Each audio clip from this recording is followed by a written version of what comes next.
without conic incrementally continuous.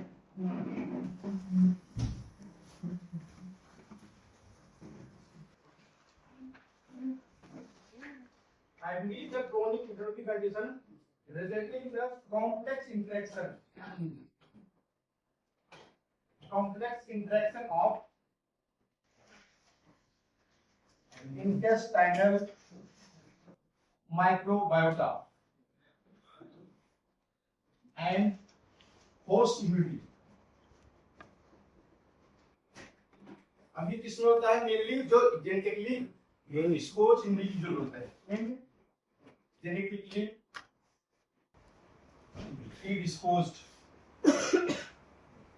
Individuals होते हैं उनमें होगा। अब ये क्या लीड करेगा? That leads to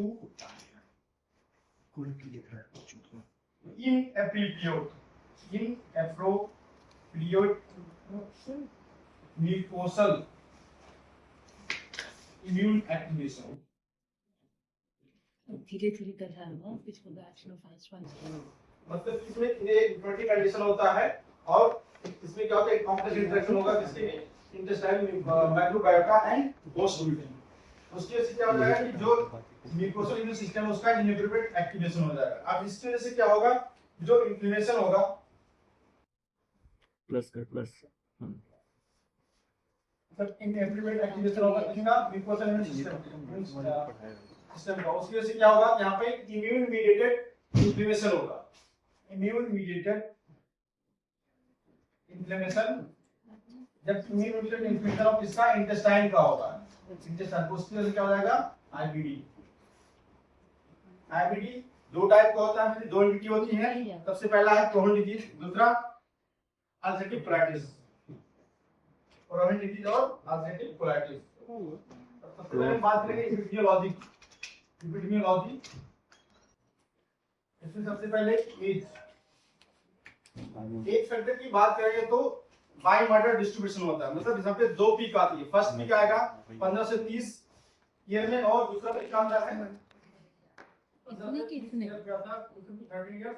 second peak जो आता है वो 60 को 18 ईयर्स में आता है।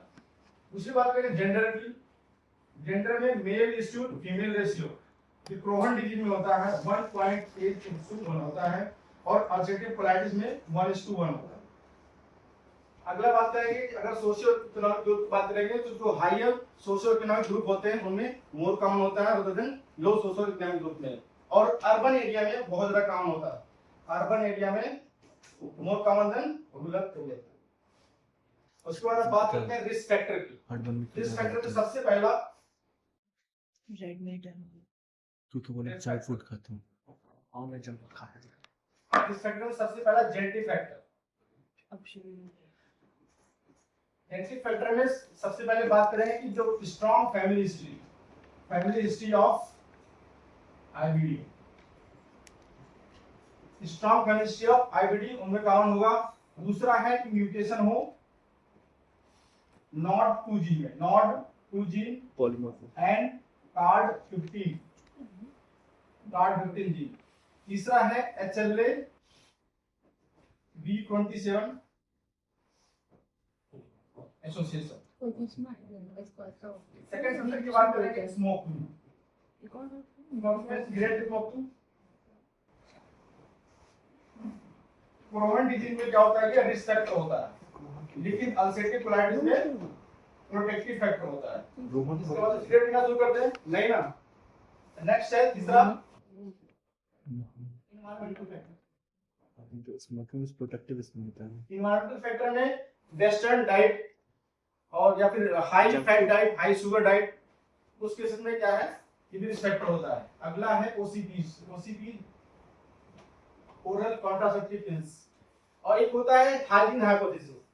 हाइजीन हाइपोथेसिस की बात करेंगे तो हाइजीन हाइपोथेसिस ये करता है कि अगर ज्यादा हाइजीन हम खाना खाएंगे तो हमें आईबीडी होने के चांसेस ज्यादा होंगे।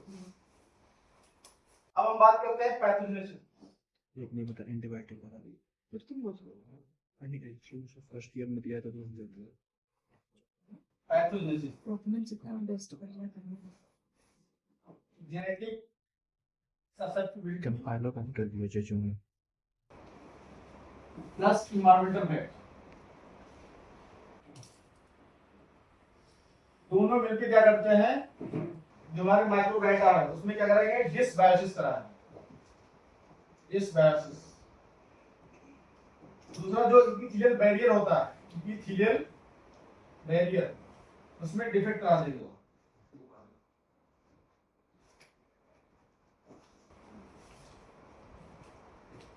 अब इसकी वजह से क्या होगा, abnormal activation of immune response, abnormal immune response, immune response against gut microbes.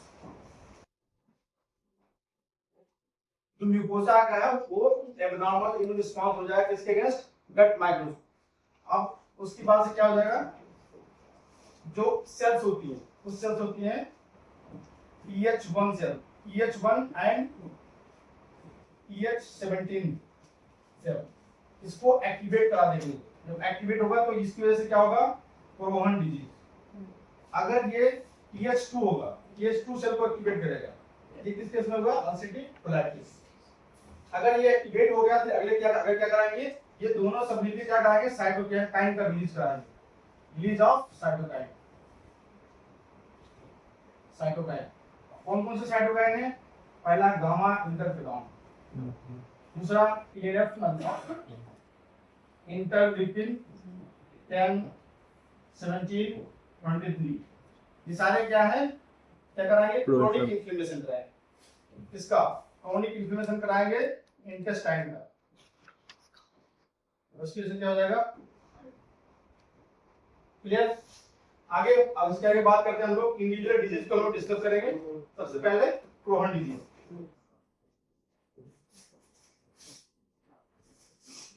जो क्रोहन डिजीज होता है ये क्रोनिक मल्टीफोकल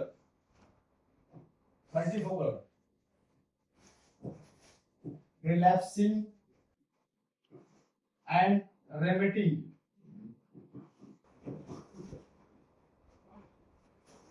प्रोग्रेसिव IBD। तब मीन क्या हुआ कि बॉडी को बताइए, मल्टीफोकल मतलब अलग अलग जहाँ पे मल्टीफोकल में होगा। दूसरा रिलैक्सिंग मतलब कुछ समय सिम्पटोमेटिक रहेगा, उसके बाद फिर एसिम्पटोमेटिक रहेगा, फिर सिम्पटोमेटिक होगा। तो ये जो है IBD है, फिर क्रोहन डिजीज। अब इस जो होता है इसमें स्किप लीजन्स मिलते हैं। क्या मिलते हैं, स्किप लीजन्स। स्किप लीजन मतलब कि एक जगह नहीं, ये पूरे GI में इन्वॉल्व कर सकता है। अगर साइड की बात करेंगे तो पूरे GI में इन्वॉल्व कर सकता है, लेकिन इसमें जो रेक्टम होता है वो स्प्रेड होता है, रेक्टम स्प्रेड होता है। और अगर मोस्ट कॉमन साइट की बात करेंगे, मोस्ट कॉमन साइट जो होता है टर्मिनल इलियम,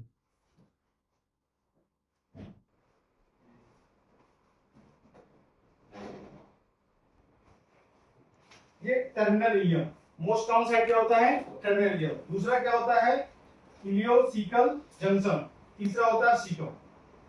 सबसे ज्यादा इसमें होगा इलियम, टर्मिनल इलियम में, उसके बाद इलियोसिकल जंक्शन पे, उसके बाद सीकम। ये होता है सीक्वेंस जो कि मोस्ट कॉमन साइट होता है। बाकी क्रोहन डिजीज जो है पूरे GI में कहीं भी हो सकता है। अब बात करते हैं ग्रॉस फीचर की।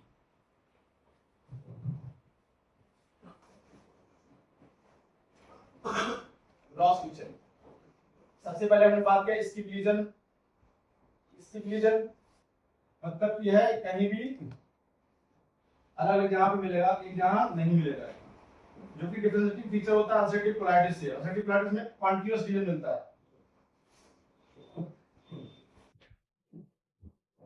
ये बना क्या रहा है, जैसे लीजन यहाँ पे है तब इस तरह के लीजन अटल लीजन मिलते हैं वो बाजू की तरफ तो दिखा रही है, इसको पूरा एक्सपोर्ट दूसरा इसमें जो इंटेस्टाइन की वॉल है वो थिक हो जाती है, फाइब्रोटिक थिकनिंग होगी, और उसकी वजह से क्या होगा, जो लीमेंट है वो नैरो हो जाएगा। जब लीमेंट जो होता है वो नैरो हो गया, वॉल थिक हो गई, तो इसका एक अपीयरेंस होता है जिसको बोलते हैं होज पाइप अपीयरेंस।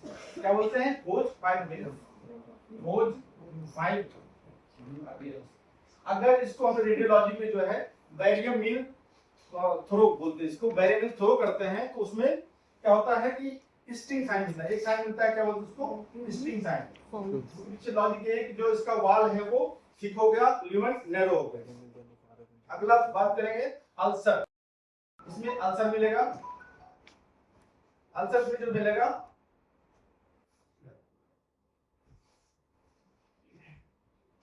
शुरुआत में क्या होता है, एफ्थस अल्सर मिलता है, एफ्थस अल्सर। अर्ली स्टेज में क्या होगा, एफ्थस अल्सर मिलेगा। और कई एफ्थस अल्सर तो क्या सुपरफिशियल होता है,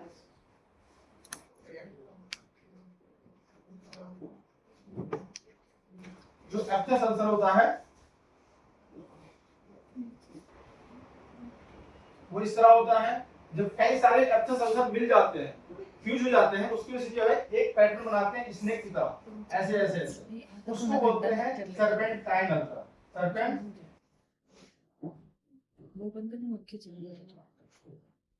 सर्पेंटाइन और सर्पिजीनियस अल्सर। और यही अल्सर जो होता है, शुरुआत में तो एथोस अल्सर रहता है, लेकिन जैसे जैसे कंडीशन बढ़ती जाती है वैसे वैसे ये डीप हो जाता है। इसकी वजह से क्या होता है, एक डीप फिशर मिलता है इसमें, डीप फिशर।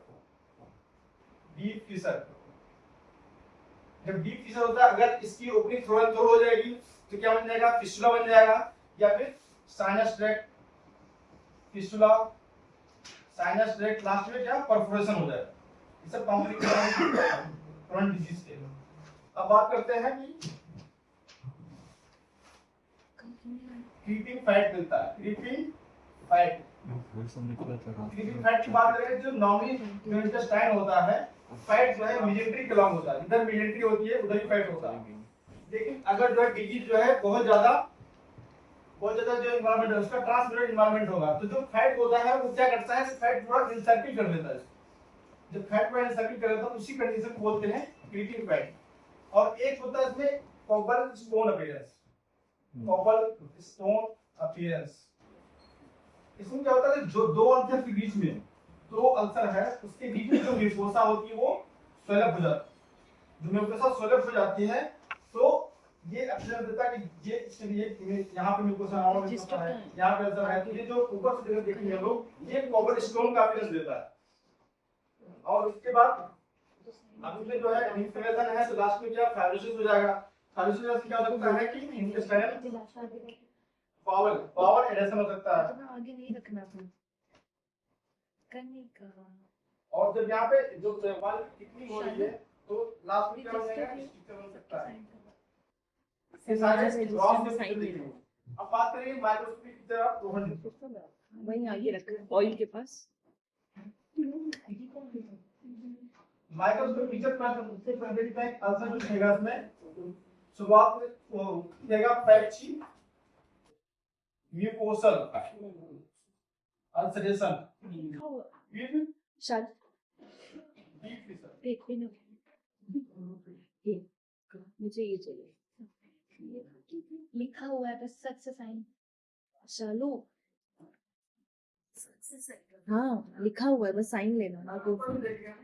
पैच लाइट देखेगा, यहाँ पे दिखेगा, यहाँ पे दिखेगा, ये क्या है, patch, patching mucosal ulceration with deep fissure. ये क्या है, डीप फिशर। डीप फिशर मतलब कि सारी लेयर्स को इन्वॉल्व करेगा, म्यूकोसा, सब म्यूकोसा, मस्कुलर प्रक्रिया एंड स्लोसा, सारी लेयर्स इन्वॉल्व करेगा। दूसरा क्या माइक्रोस्कोपिक पिक्चर देगा इसमें, transmural infiltration of the inflammatory sales.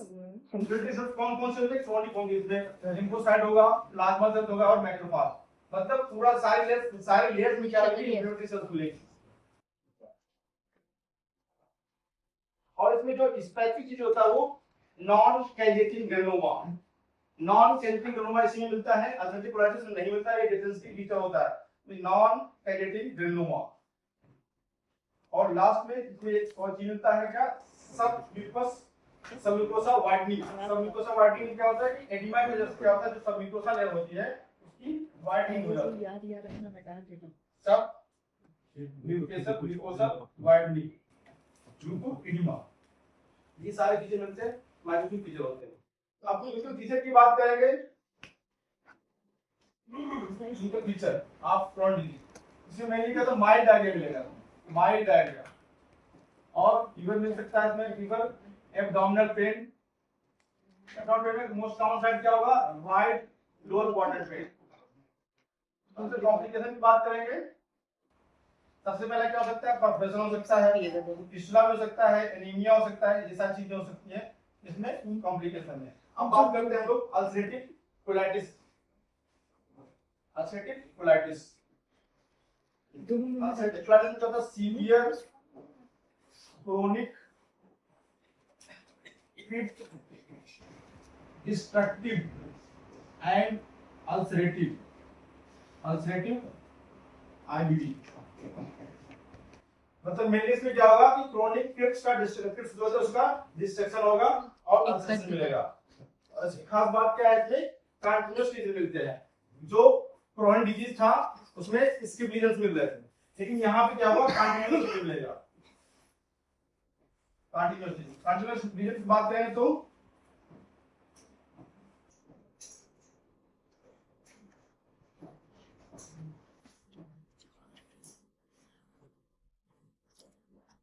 बेचारे इंटेस्टाइन के ऑब्स्ट्रक्शन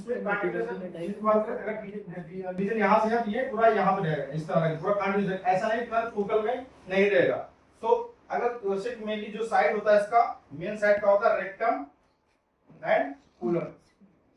ठीक, कभी-कभी क्या होता है डिजीज जो है रेक्टम से स्टार्ट होती है, रेक्टम से स्टार्ट हुआ और उधर पूरे कोलन को इन्वॉल्व कर लिया, पूरे कोलन को इन्वॉल्व कर लिया तो क्या हो जाएगा, पैनक्युलाइटिस।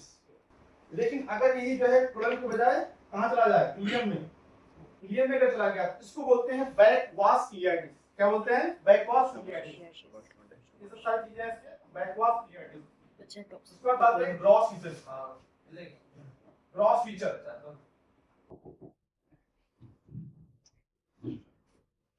सबसे पहले क्या मिलेगा, कंटीन्यूअस रीजन मिलेगा।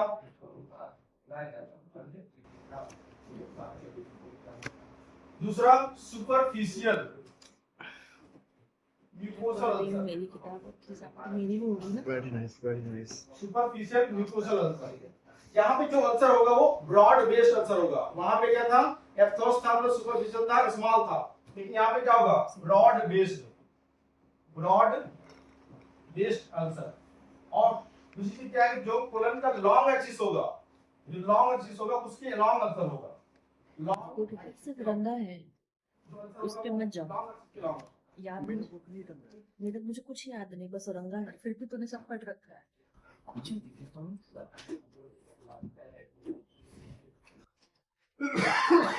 ये पसंद चिल्ला क्यों रहा है? और किस तरह से मिलता है, एकदम से नाटक लोग हैं। हिला दो। यहाँ पे जो इन्फॉर्मेशन होगा वो मेनली म्यूकोसा और सब म्यूकोसा में तक ही सीमित रहेगा। तब बात करते हैं हम लोग microscopic features.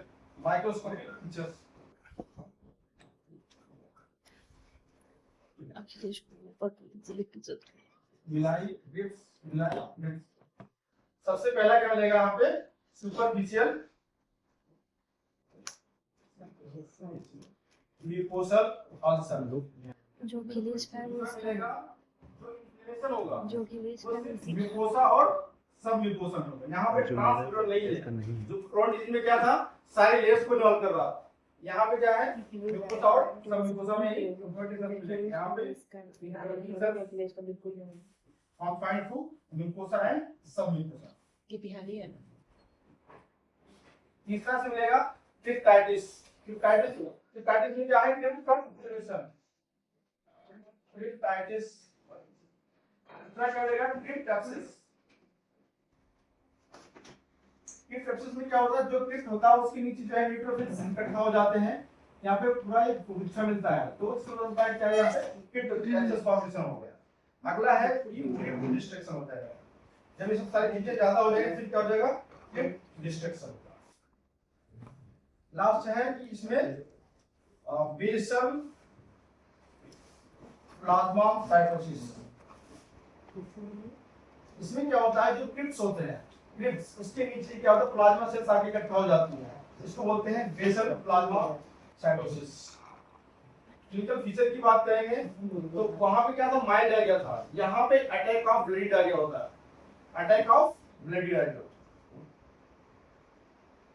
With mucus material, सिर्फ म्यूकस मटेरियल रहेगा और लोअर एब्डोमेन पेन होगा, आपको लोअर एब्डोमिनल पेन। अगर कॉम्प्लिकेशन की बात करेंगे तो अगर ये डिजीज जो है सीवियर हो जाएगा तो उससे क्या होगा, जो इंटेस्टाइन का नर्वस सिस्टम है वो डैमेज हो जाएगा। इसमें क्या हो जाएगा, टॉक्सिक मेगाकोलिस, टॉक्सिक मेगाकोलिस। और 1% चांस होता है अल्सरेटिव कोलाइटिस का जो कन्वर्ट हो सकता है इसमें कोलोरेक्टल कार्सिनोमा, कोलोरेक्टल करते भाई कार्सिनोमा। मैक्रो टीचिंग हो गया है तो अब बात करते हैं लेक्चर इंडस्ट्री लेगा। सबसे पहले सीबीसी। मैक्रो टीचिंग हो गया। सीबीसी में क्या मिलेगा, एनीमिया, क्या बोल ईएसआर बढ़ा हुआ मिलेगा, सीआरपी बढ़ा हुआ मिलेगा। अच्छा होगा राजन सर में और दूसरा कराते हैं जो स्क्रीनिंग के लिए कराते हैं वो faecal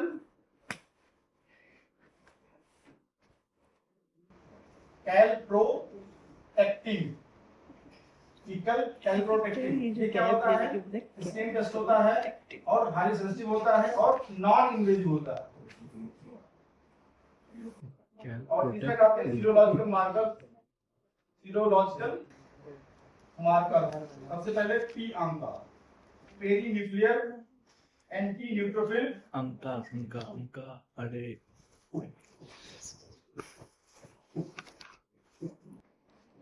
peri nuclear anti neutrophil cytoplasmic, peri nuclear anti neutrophil cytoplasmic antibodies जो कि स्पेसिफिक होता है किसके लिए, अल्सरेटिव कोलाइटिस के लिए। दूसरा होता है एएससीए एंटी साइक्लोमाइसिस सेरिफिसाई एंटीबॉडीज जो कि स्पेसिफिक होते हैं किसके लिए, इसके बाद अब बात करेंगे रेडियोलॉजिकल इन्वेस्टिगेशन के लिए, रेडियोलॉजिकल इन्वेस्टिगेशन के लिए लंबा किया था। इसमें जैसे हमने पहले बात किया था barium follow through, barium follow through में या बेरियम एनिमा दोनों करेंगे, दोनों केस में क्या मिलेगा, डिस्टिंक्ट साइन मिलता है, डिस्टिंक्ट साइन वो क्या बता जाएगा, क्रोहन डिजीज। दूसरा है एमआरआई इंट्रोग्राफी, एमआरआई इंट्रोग्राफी ये मोस्टली किसके लिए करते हैं, क्रोहन डिजीज के लिए करते हैं। अल्ट्रासाउंड कर सकते हैं, इसमें वाल थिकनिंग और स्ट्रक्चर पता जाएगा, ये चीज वाल थिकनिंग एंड स्ट्रक्चर पता करने के लिए करते हैं। अब बात करेंगे कोलोनोस्कोपी एंड बैप्स। कोलोनोस्कोपी क्या है, इंडोस्कोपी है। इंडोस्कोपी में क्या मिलेगा, क्रोहन डिजीज में सारे ग्रॉस फीचर ही दिखेगा उसमें। डॉक्टर ने हम नोटिस क्रोहन डिजीज में क्या दिखेगा, सबसे पहला इसकी रीजन, दूसरा एप्थोस अल्सर और सर्पेंटाइन अल्सर मिलेगा, तीसरा cobble appearance, cobble stone appearance. Ulcerative colitis में क्या मिलेगा, मिनिमम जो सीजन अभी तो एक हफ्ता कंटिन्यूअस सीजन, एटलीस्ट एक दिन में पढ़ने को तो हिंदी बुक एक ही दिन में पढ़ सकूंगा। दूसरा इसमें क्या मिलेगा, सीडोपॉलिप, सीडोपॉलिप इसमें क्या, हाँ लास्ट में पॉइंट छूट गया था उसमें, सॉरी सीडोपॉलिप। उसमें दो जो अल्सर्स होते हैं, जैसे वहां पे क्या बना था, कॉपर स्टोन अपीयरेंस बना रहा था, यहाँ पे अगर आपको याद हो यहाँ पे लॉन्ग जो है ऐसे यहाँ पे मतलब कि लॉन्ग ऐसे लॉन्ग था, तो इसमें क्या है जो म्यूकोसा होती है वो स्वेलअप कर जाएगी, जो म्यूकोसा स्वेलअप कर जाती है वो पॉलिप की तरह जो अपीयर होता है वो बनता है, उसको उसमें से क्या हो जाता है, सीडोपॉलिप। ये हमें कोलोनोस्कोपी में अल्सरेटिव कोलाइटिस में मिलेगा। वापस से छोटा ही करते हैं। This is all about the IBD. Last में take home message, IBD जो है क्रोनिक इन्फ्लेमेटरी कंडीशन होती है जिसमें कि क्रोनिक क्रोहन डिजीज में क्या होता है, ट्रांसम्यूरल इन्फ्लेमेशन होता है, और अल्सरेटिव कोलाइटिस में क्या होता है, म्यूकोसल इन्फ्लेमेशन होता है। और अगर डिफरेंशिएटिव फीचर की बात करेंगे तो क्रोहन डिजीज में क्या होता है, इसकी डिजीज मिलता है, और अल्सरेटिव कोलाइटिस में डिफ्यूज कंटीन्यूअस डिजीज मिलता है। और अगर हम क्रोहन डिजीज की बात करेंगे, नॉन कैजेटिंग ग्रेनोमा प्लस रेक्टम स्पेयर दो चीज मिलेगा, क्रोहन डिजीज मिलेगा। लास्ट में डायग्नोस्टिक की बात करेंगे, उसमें कोलोनोस्कोपी बायोप्सी जो गोल्ड स्टैंडर्ड होता है, और स्क्रीनिंग के लिए फीकल कैलप्रोटेक्टिन टेस्ट मिल गया।